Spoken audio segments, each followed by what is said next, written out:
नमस्कार शेतकरी मित्रांनो. तर मित्रांनो, आजच्या या व्हिडिओमध्ये तुम्हाला सांगणार आहे, तुम्ही फिरस्ती शेळी पालन करत असाल, अर्धबंदिस्त करत असाल किंवा पूर्णतः बंदिस्त शेळी पालन करत असाल, तर जेवढा आपल्या शेळी पालनामध्ये आपल्याला प्रॉफिट पाहिजे तेवढं प्रॉफिट फक्त आपल्याला ह्या एका चुकामुळे होत नाही. बघा, खूप शेतकरी मित्र किंवा आता नवीन शेळी पालन करतात तरुण मित्र, तर ते काय करतात, शेळी पालनामध्ये जे लहान पिल्ले असतात मित्रांनो, ते काय करतात, शेळ्यांसोबत एक महिन्याचे, काही 15 दिवसाचे, तर काही ना असं वाटतंय की एक लवकरात लवकर जर आपण पिल्लू शेळ्यासोबत एक सोडलं तर आपलं एक टेन्शन राहत नाही की पाला आणायचं किंवा अशा पद्धतीने. तर कंटाळा येतं खूप शेतकरी मित्रांना किंवा तरुण मित्रांना. तर त्याच्यामुळे ते काय करतात, पिल्लू एक महिन्याचं किंवा काही 20 दिवसाचे पिल्लू एक सोडतात. फिरायला लागलं पिल्लू थोडंसं की शेळ्यासोबत घेऊन जातात. आणि काही शेतकरी मित्र बघा, 2-2 शेळ्या असतील तर त्यांच्यासाठी एक बेस्ट आहे. म्हणजे बघा, ते जास्त शेळ्या फिरवत नाही आणि त्यांच्या शेळ्यासुद्धा जास्त फिरत नसतात. त्या कारणामुळे मग त्यांच्यासोबत एक 2 शेळ्या असतील, मग ते त्यांच्यासाठी एक त्यांना परवडत आहे. पण ज्यांच्याजवळ 20 शेळ्या, काही 10 शेळ्या, 5 असतील किंवा फिरस्तीमध्ये काम करत असेल, कोणी बंदिस्तमध्ये, अर्धबंदिस्तमध्ये, मग ते जर एक शेळ्यांसोबत पिल्ले सोडले चरण्यासाठी, तर मग त्यांचं एक लॉस कुठे होतं मित्रांनो, पूर्णतः लॉसच आहे. बघा, तुम्हाला ते सांगतो, शेवटपर्यंत व्हिडिओ बघा तुम्ही. सुरुवातीला बघा, जे आपण लहान पिल्लू सोडतो तर त्याला काय कळत नाही की एक कोणत्या शेळीखाली दूध प्यायचं किंवा काय. तर ते काय करतंय, थोडंसं इकडे फिरतंय तिकडे फिरतंय. तर त्याच्यामध्ये काय होतंय, जे शेळ्या आहेत, काही शेळ्या मारत नाही, पण काही शेळ्या अशा मारतात पिल्लांना. काही शेळ्या लगे इकडे शेपूट वळतील किंवा इकडे फेकतील, तर त्याच्यामुळे एक संडाससुद्धा लागते पिल्लांना. किंवा पिल्लू एक काही शेळ्यासुद्धा मारतात सुद्धा. मग मारलं की एक कवळं पिल्लू असतं किंवा एक लहान असतं, त्याच्यामुळे एक पिल्लू लवकरात लवकर दगवत आहे. तर लवकरात लवकर जर पिल्लू एक दगावलं तर तिथे प्रॉफिट होत नाही मित्रांनो, तिथे एक आपण लॉसमध्ये जातो. आणि दुसरा मुद्दा म्हणजे, जे आपण शेळ्यासोबत पिल्लं सोडतोय, तर ती पिल्लं एक काय करतात, सतत शेळ्यांना एक दूध पित राहतात. सतत म्हणजे एक थोडंसं, आणि त्याच्यामध्ये शेळ्याची तब्येतसुद्धा सुधरत नाही. आणि शेळ्याची तब्येत बघा, पिल्लं एक सतत दूध पित राहतात आणि शेळ्या बघा, संपूर्ण शेळ्यांचं लक्ष चरण्याकडे कमी आणि एक पिल्लांकडे जास्त असतंय. तर का, तर एक त्यांना वाटतंय की एक पिल्लू कुठं गेलं काय अशा, तर 100% ते एक पिल्लाकडे लक्ष त्यांचं एक जास्त राहतंय.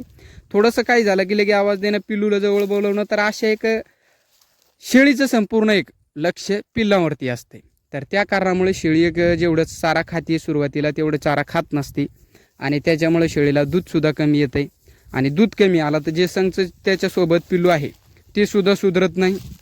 तर संघ सोबतचं पिल्लू कधी सुधरतच नाही. शेळ्यामागचं जे आहे आपण सोडेल आहे, तर ते सुधरतच नाही.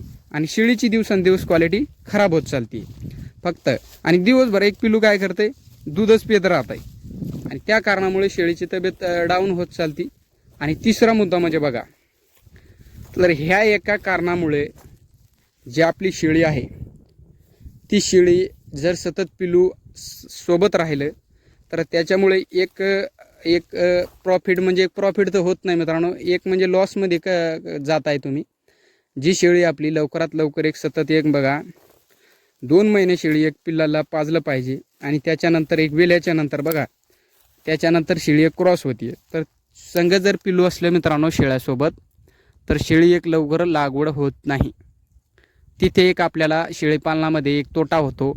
आणि प्रॉफिट जेवढं आपल्याला शेळीपालनामधून पाहिजे किंवा आपण जेवढं एक बघितलं असेल की एवढं प्रॉफिट होईल, तर तेवढं होत नाही मित्रांनो.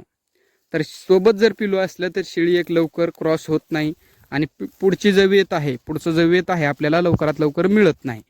तर ह्याच कारणामुळे मग एक शेळी लवकरात लवकर लागवड होत नाही. आणि एक सर्वात मोठा मुद्दा म्हणजे बघा, जे आपण पिल्लं शेळ्यासोबत सोडतो चरण्यासाठी, तर त्या पिल्लांचं एक विशेष म्हणजे हा मुद्दा खूप चांगला आहे बघा. आणि सांगण्याचा मुद्दा बघा, मी सुद्धा एक अशा पद्धतीने 2 वेत माझे एक पिल्ला शेळ्यासोबत मी सोडलेले आहेत. तर असं नाही की मी एक तुम्हाला सांगतो, माझ्याकडून सुद्धा एक चूक झाली ती, पण आपण एक त्या चुकीचं एक सुधारणा केली मित्रांनो. आपले संपूर्ण पिल्ले तुम्हाला दाखवले आपण, की एक थोडंसं एक मेथी घास असं एक लावगड केलेलं आहे आपण. तिथे सकाळी सकाळी पालासुद्धा आणतो आणि त्या कारणामुळे आपण एक शेळ्यासोबत पिल्ले सोडत नाही. आणि खूप शेतकरी मित्रांना एक सांगण्याचं एक हे बघा, अर्धबंदिस्त असेल तर त्याच्यामध्ये अडचणी बघायला जास्त मिळत नाही. जे आपण तुम्हाला सांगितलं त्याच्यामध्ये अडचणी काय बघायला मिळेल की एकाच कप्प्यामध्ये जर शेळ्या आणि पिल्लं संपूर्ण सोबत असतील तर त्याच्यामुळे काय होतं आहे, शेळ्या ज्या आहे तर शेळ्या तिथे एक क्रॉस होत नाही बंदिस्तमध्ये सुद्धा, आणि शेळ्याचं मग तिथे सुद्धा एक पिल्लाची मरतणूक होती. जर वेगवेगळे कप्पे असेल तर मग काय हरकत नाही. आणि अर्धबंदिस्तमध्ये काही मित्र काय करतात, सोबत घेऊन जातात. तर एक ही चूक करू नका मित्रांनो, याच्यामध्ये मग प्रॉफिट होत नाही शेळीपालनामध्ये, उलट आपण लॉसमध्ये जातोय. आणि सर्वात मोठा मुद्दा म्हणजे एक बघा, शेळीपालनामध्ये जर आपण पिल्लू सोबत सोडलं तर एक शेळीपालन बघा कोणी फिरस्ती करते, आणि फिरस्ती जर करत असाल तर 100% सोडूच नका. तर फिरस्तीमध्ये जे माणूस फिरस्तीमध्ये किंवा जे शेतकरी मित्र आपले एक फिरस्तीमध्ये काम करत असाल त्यांना माहिती आहे दिवसभरात शेळ्या किती फिरतात. तर एवढं जर एक शेळ्यामागे पिल्लू जर फिरलं मित्रांनो तर ते पिल्लू एक सुधारण्याच्या ऐवजी जेवढी त्याची तब्येत आहे ती दिवसांदिवस एक कमी होत चालते. तर मित्रांनो अनुभव आहे मला एक, त्याच्यामुळे तुम्हाला सांगतो की एक अशी चूक करू नका, म्हणजे पिल्लू एक लवकर विक्रीसाठीच येत नाही. तर ते पिल्लूचं एक वेट गेन व्हायचं मित्रांनो, तर एक वेट लॉस होतं आहे दिवसांदिवस. आणि शेळ्या बघा दिवसभर फिरतात, तर त्या कारणामुळे पिल्लांना कुठे एक पाणी मिळत नाही. शेळ्यांचं एक चालतं एक सहज, म्हणजे त्यांना एक सवय राहते, थोडंसं पाणी एक कमी जास्त झालं तर चालतं आहे. पण एक पिल्लांना, लहान पिल्लांना एक थोडंसं खातातच काय मित्रांनो, एक थोडंसं पाला लागतं आहे. पण त्याच्यासाठी जर दिवसभर तुम्ही त्यांना एक शेळ्यासोबत सोडत असाल तर मग ते पिल्ले कधी सुधारत नाही. आणि तुम्हाला एक माझं खोटं वाटत असेल तर 100% 10 पिल्लं असतील तुमच्याजवळ तर 5 पिल्लं एक बंदिस्तमध्ये ठेवा आणि 5 पिल्लं शेळ्यासोबत सोडा. तर पिऊ द्या दिवसभर, जर दूध पिलं त्यानं तरी जाऊ द्या मित्रांनो. आणि ह्या पिल्लांना दूधसुद्धा पाजू नका तुम्ही, आणि बघा तुम्हाला एक काय रिझल्ट मिळतं आहे. सकाळच्या टायमाला जे 5 पिल्लं आहेत त्यांना म्हणजे 10 पिल्लांना सारखं दूध पाजा, आणि दिवसभर जे 5 पिल्लं त्यांच्यासोबत आहेत त्यांना दिवसभर दूध पिऊ द्या.